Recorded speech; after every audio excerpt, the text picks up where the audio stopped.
Yeah, Adam22 and his wife, Lena the Plug, are launching their own reality show on which Lena is the prize. 10 men are going to compete, not for her hand in marriage, but for a threesome. For her hole in marriage. What? Well, okay. That was a little out of pocket. And I don't know why Adam22 has to be involved. I think the men competing could care less whether he was involved in the prize, but that's neither here nor there. It's called For the Love of Lena. The name is at least catchy. Yeah. And I was just listening to a Jordan Peterson podcast about the sexual revolution, and he said that these women who do OnlyFans don't realize that they're drastically whittling down their potential dating pool to just men who are psychopathic abusers and users. And I see Adam22 as one of those men who is capitalizing off of his wife in a fake marriage, using her for the money that is brought in from her doing porn. And he clearly has zero respect for her. But he was a performer as well. As the mother of his child. And well, what does that I'm have saying, to do but with like, anything? it's not like he was making no money off this. He was making money doing it on his own before. Before he was even with her? Yeah, he was already doing, I think he was already working in the industry. I don't know their whole history, but I thought that started with them making content with each other. Yeah. Which then progressed further into her doing content with other men. So, because when they did the initial thing where she did the scene with the other guy, he said she's seen me do thousands of scenes with other women. Now this, so he was already doing it on his own. But look, people were watching those videos for the women. Yes, and women's sexuality and nudity objectively has more value in this industry than a man. Yeah.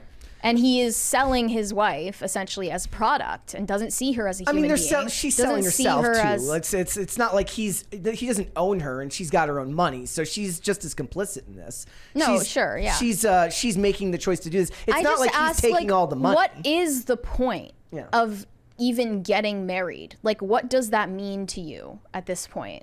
Yeah, that is an interesting question given what is the point? What was the there was a video the other day, like I don't end up in a lot of political YouTube space anymore these days. I think it's just because of what we do for work. Like it ends up just not going that way with most of the search algorithm recommendations. And it was a video of Ben Shapiro talking about traditional marriage versus gay marriage as it relates to the state.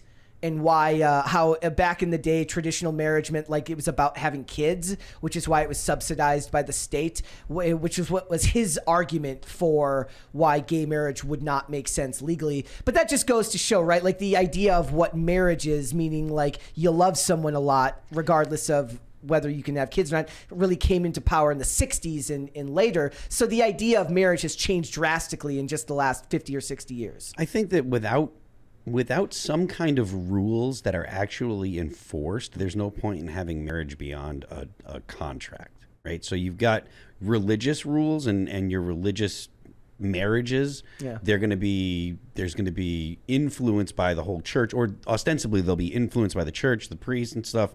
But when it comes to like whether it be gay marriage or secular marriage, it's just a contract. Yeah, and all of the dressing up and all the pomp and circumstance, that's all just so that way like you can have pictures, because no one looks at it, or anyone that has a secular marriage looks at it like, oh, we'll only be married as long as it's convenient, and then when it's no longer convenient, we can divorce. It's about keeping up a certain image. Yeah, I mean, because there are still or throwing a party. Yeah, whether women want to admit it or not, or whether feminist women or secular women want to admit it or not, they like the dressing up. They like to be the center of attention. Yeah. They like to wear the the wedding dress and have the bridesmaids, and essentially because the wedding is all about the woman. It's not really about the man. It's like the groom is there. He's an aside. He does that. Him and his buddies get to do what they want to do and hang out. For the most part, it's all about the woman and what she wants, and fair enough when it comes to like secular weddings. If you're talking about an actual real religious wedding, then it's different, because, or hopefully it's different. If you're actually a religious person, you should look at marriage the way that your religion says that you should. You know, so for me, like, I just don't see a whole lot of point for having it be called marriage. I find Ben Shapiro's argument compelling because secular marriages are not, they're not really marriages. They're just, you know, legal agreements made between two parties. They're not marriages the way that they used to be. Yeah. And it might be that gay marriage has kind of put the final nail into that concept. That could be the truth. But I think that the only people that actually really get married are people that are actually like religiously active and devoted to the religion and the person they're getting married to. Otherwise, everyone else is just signing a contract that they're going to rip up as soon as they don't feel like it It's anymore. the state giving you a literal piece of paper that like recognizes these two people just really like each other. I mean, a tax break. And also there are financial incentives. That, and I think that the whole, like, you know, like, so the thing that convinced me when I was young that there should be some, back then I thought of it as gay marriage, but now I think it should be called something different. But the thing that convinced me was like, look, if you're a guy and you've been with another guy for 30 years and you're dying of cancer, that guy should be able to be in the room when you die.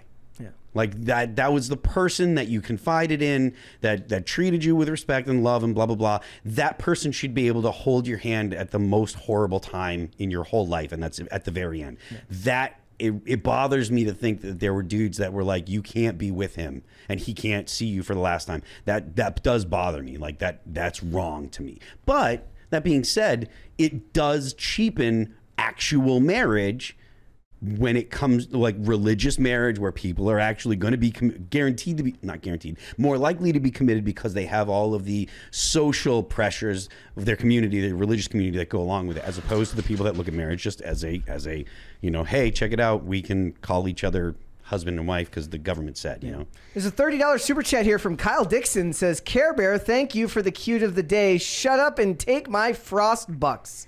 Frost Bucks. It's like Frost back, but Thank you for money. your Canadian money. Yeah, I think about the disposability of how marriage is seen a lot these days. I had a friend who will go unnamed who was in a similar situation where the girl that he was with for a very long time really wanted the really expensive really expensive marriage that they couldn't afford, right? And he always said, he's like, look, we can do a cheap, like, he's like, I love you, I will marry you, we can do a cheaper wedding, but we can't afford to pay for this really expensive, really over the top garish event. And she would never commit to it because she wanted what she wanted. And he said, look, when you're ready to do that, like, maybe one day we'll have the money to do that, but right now we don't. And she was never able to commit to doing it for cheaper. And eventually they broke up because, like, who wouldn't think of it later? Like, it's like, at some point, do you care about me in a lifelong commitment to me, or do you care about the expensive? They clearly have different definitions of marriage. Yeah. Meaning they are not suited to get married to each other. Yeah. And I've never been to like a wedding for somebody who's been married multiple times, but I always wonder about the people, like, you hear about the celebrities who get married for like the third or fourth time, and it's this huge event. I'm like, imagine you get your invitation to so-and-so's wedding. You're like, didn't they just get married like 4 years ago? Yeah. Yeah. In this case, I think even though marriage is turned into just like a piece of paper that the state gives you, to recognize that you love each other or something nebulous like that, instead of a sacrament, and an institution that like deserves any kind of respect, society has held on to the idea that your spouse is a reflection of you and their behavior is a reflection on you, especially as a man. Your wife's behavior and her public reputation and her honor is an extension of what people think of you. And in this case, with Adam22 basically selling his wife as a product for this TV show, he doesn't care about protecting her honor in any way or her dignity in any way.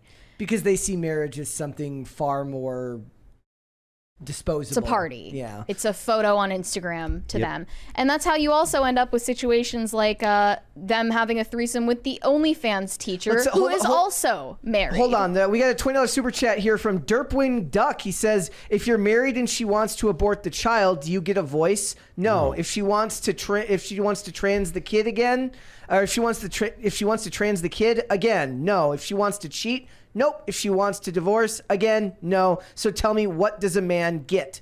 Shafted. That's what he said. Thank you. Thank you. Thank you so much. That's quite a crescendo on that rather depressing super chat there. Well, as far as Thank you, Ian. Thank you so much. As far as the abortion thing, it'd be more risky to give men a say in abortion decisions because that would mean they would opt for abortions that the women don't want. Society seems to bear that out right now a lot, right? Like, you see a lot of guys over there at those pro-choice rallies, because they want yes, zero consequence culture. They want the ability to have a lot of sex without consequence, and that's unfortunately part of society right now. Though there is the Dave Chappelle bit about like if she can abort the child, I should at least be allowed to abandon it. He's like, I shouldn't have to pay child support. Keep going. So where to your point again? We were recently talking about this teacher who was outed for having an OnlyFans. One of two at the same school. Yes, one of two at the same school. The students found her OnlyFans. Well, now she is doing a collab with Adam22 and his wife Lena as well. And she happens to be married too. People found who her husband was on Twitter. And he got fired from his job. So apparently some of their stuff was on Twitter and her face was blurred out and his was not, which is how people found out he lost his job. Mm-hmm. So and I said, good. He's now a house husband for this lady who made $1 million on OnlyFans. Because, I mean, if we're not going to create legislation that prevents people from doing things like this, the very least that we can ask for is that private institutions penalize it. It's interesting now. I think we had a conversation like maybe a week ago. I was like, would these companies even care anymore if you did this stuff? Well, but clearly they do. They clearly still do. And it's not even him who is doing the adult content. It's his wife. He was in the scene with her in the one that got him fired. Oh, the one that got him fired. Yes. Okay. Yeah. Yep. So that happened like months ago. Yep. I assume. She says that she's received 10% negativity, 90% people saying just leave her alone. She's allowed to have a private life. I don't Meaning know what you live about, in an echo chamber. Well, no. I mean, I don't know if technically posting your sex life online is inherently private. No, you don't deserve a private life if you've essentially become a human-robot hybrid. Because you exist in the computers of millions of people. You're not even a human at that point. You're a machine. This is an interesting road to go down here because this is one of those things where me, who's, as you know, very liberal, or not very, like fairly liberal and very libertarian on most things. I saw some mental gymnastics of people who were saying why it's completely okay for teachers of children to have OnlyFans, to do porn. And I was like, no. How about I look at the comments and we can react to some of those comments? Let's see. And most of them are saying, they don't get paid enough. Yeah, that's always the logical. I'm like, bro, waiting tables has been a thing for decades. Here's one. Decades and decades. No one should be fired for anything off non-illegal the clock. That's how it should be. You all need to quit judging everyone. I mean, parents do have the right to say, hey, I don't want my kids being taught by that person. Yep. And not just that, like, just because I'm not going to judge you for what you're doing does not make that behavior okay. I'm judging you for what you're choosing to do during the day while doing it at night, not just what you're doing at night. If you were just doing the OnlyFans stuff, I don't care. If you're doing the OnlyFans stuff and then going to teach children and somehow trying to modernity your way into telling me that that's totally normal. Literally, it's not. The libertarian stance on this is the private institutions that employ you have the choice to either associate with you or not. Yeah. And we found that we don't need the state to make having an OnlyFans illegal. People just frown upon that behavior, and you're going to be socially ostracized for it. Another comment said, not sure how a person just wanting enough income to live is bad. Yeah, maybe OnlyFans is somewhat bad, but maybe raise the wages teachers get so they can live. Again, I'm going to go ahead and point out that waitressing is a thing. Bartending is a thing. Look, it's not because she wanted more money. It's about the attention for her. The money doesn't hurt. That's what I pointed out. I'm operating under like I'm giving her the benefit of the doubt here and saying that it's because she couldn't make ends meet and she's trying to. She said it's because she had to pay back her student loans, right? So. Oh, here's another. Teachers have one of the hardest times with any job nowadays. So much so that in my area, they're hiring subs here with only a high school diploma and passed background check. And school weeks are shortened due to a lack of teachers. If they want to make some extra cash, it's not hurting anyone. Let them. It's not as simple as making extra cash. I mean, and I don't think it's as simple as not hurting anyone. Like it's because of the problems that it inherently creates, like a kid finding out about it and slipping a note under the door of your classroom and saying, "I know about your secret." And someone else in the comments pointed out that that's a huge opportunity for predatory behavior, because what if that teacher and that student, what if the teacher decides to buy off the student's silence also in some predatory way? This is funny too, because like when I was in school, right, like in high school, there was a couple of teachers that like delivered pizzas to make extra money, and even that was weird to me. Like my teacher delivering me a pizza at my house was weird. Yeah. 31 minutes. It took you 31 minutes. It's free. Exactly, right? So it's like it's just modernity pushing you just a little bit more every day to just say this is normal. I'm like, no, it's not necessarily. It's not normal. Yeah, I said that. This working with children for a living in your day-to-day job gives you an inherent morality clause where if the parents of those children object to what you do in your private life, they have every right to take your job away. Yeah. Especially, I mean. Or if it's any private company that employs you and finds out that you're engaged in that type of thing in your private life, they have the freedom to either associate with you or not. Yeah. Because your reputation reflects on them as a company, or your reputation as a spouse reflects on your spouse. Not everything you do is just a solely autonomous decision that only affects you and you alone. What's something It's such a childish mentality to think that. Also, the same people who are saying this would also tell you that if you like worked for like the Donald Trump campaign, that you would be totally liable to be fired. They would have no problem you losing your job because, hey, you're associating with a bigot. Therefore, you should lose your job. It's not cancel culture. It's consequence culture to them. Yeah. So hypocrisy at its finest. What else did people say? I closed out. I didn't want to see any more of that drivel. It's just like, I'm not going to hate on anyone for making more money. Well, that's the thing. You're not hating on them because they're making more money. You're hating on them because they were working around kids and making more money in a certain way. Mm-hmm. Like if this lady worked at a bank and I would still fully support the bank in firing her. Here's my like where me and you differ here, right? Like if she was working at the bank and doing OnlyFans, I would understand why the bank did it, but I wouldn't have had a problem with her working at a bank and doing OnlyFans. But I would get that the company has a right to hold you to whatever standards they want to under the terms of your employment contract, right? And morals clauses are a thing. One comment actually called OnlyFans stars a protected class, and that you're discriminating against them on First Amendment. If you decide to fire them for having an OF, that's ridiculous. And anyone who says something that crazy is clearly brainwashed, and they're a simp.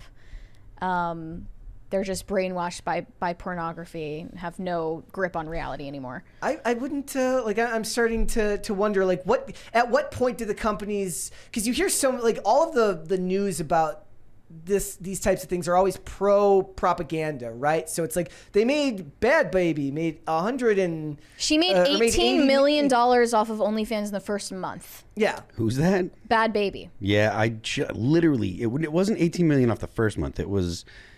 She just posted her bank statements, and maybe she Oh, okay, yeah. changed My it, bad. but it says $18 million. You're right. I was looking at it backwards. Yeah. I didn't realize it was Back in 2021. Yeah, it was. I mean, she made enough. Like, she's not making so much now lately, or November 2021. She's like was down. She could have under $1 million. retired after 1 month, but she kept going because it's about the attention and the validation. No, I mean, like if you make 18 million 1 month, I would go for an additional 6 months to get some cushion, get some padding. Because the tax implications would be huge. Yeah, like- she's still doing it.